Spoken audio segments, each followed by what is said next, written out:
खाले मोर वो कोनो दूसरा संग माया छन करवे क्रिया ते खाले मोर वो कोनो दूसरा संग माया छन करवे दिल माँ बसाऊं तोला मन माँ बसाऊं मान लेना मोर बात मान लेना मोर बात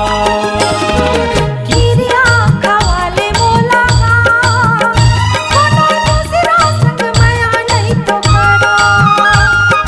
किरिया खवाले मोला कोनो दूसरा संग माया नहीं तो करा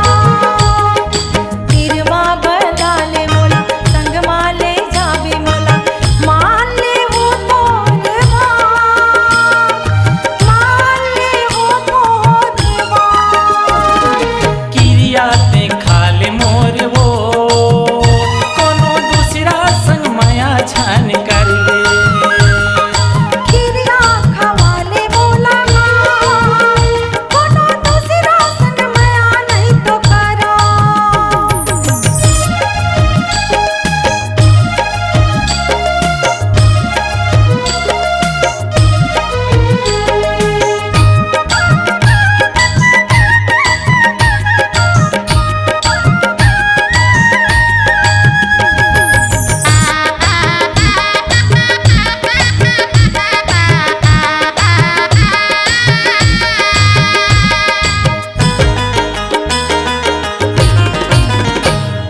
माथ में टिकली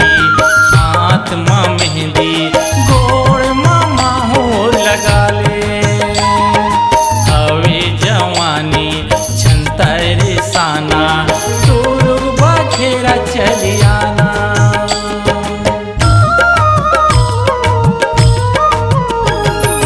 माथ में टिकली हाथ में मेहंदी गोड़ में माहौर लगा ले हवे जवानी छंतर साना दूर बखेरा चलियाना सुरता आही छन भुलावे मान लेना मोर बात मान लेना मोर बात किरिया खवाले मोला कोनो दूसरा संग माया नहीं तो करा किरिया खवाले मोला कोनो दूसरा संग माया नहीं तो करा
जाबे